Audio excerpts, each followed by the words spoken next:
La secte Boko Haram continue de sévir au Nigeria principalement, mais les islamistes ont même lancé leur première attaque sur le territoire tchadien et ils sont également très présents à la frontière avec le Cameroun.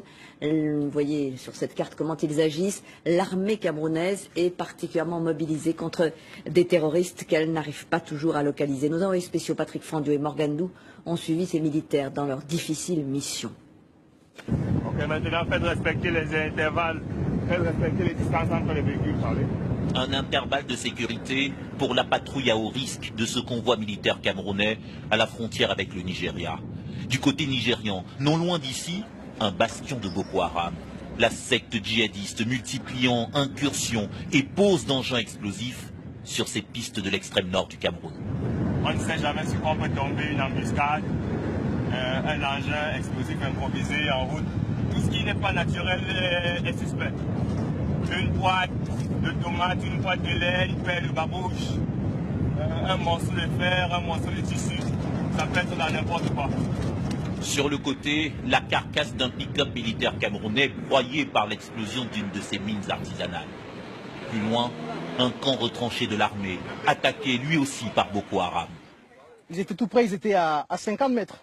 Les combattants Boko Haram, au nombre d'environ 300, ont tenté de prendre d'assaut le camp pour s'en emparer. Tous leurs combats, tous leurs assauts sont savamment pensés.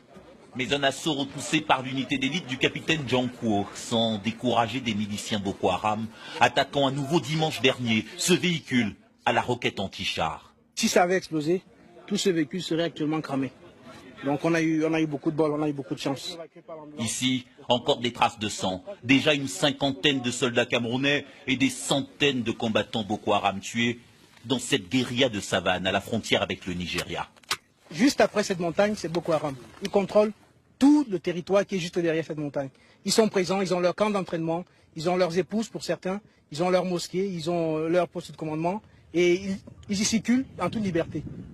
Un ennemi si proche, mais invisible, se déplaçant grâce à ses motos récupérées par les Camerounais, comme autant de trophées d'une guerre désormais devenue régionale.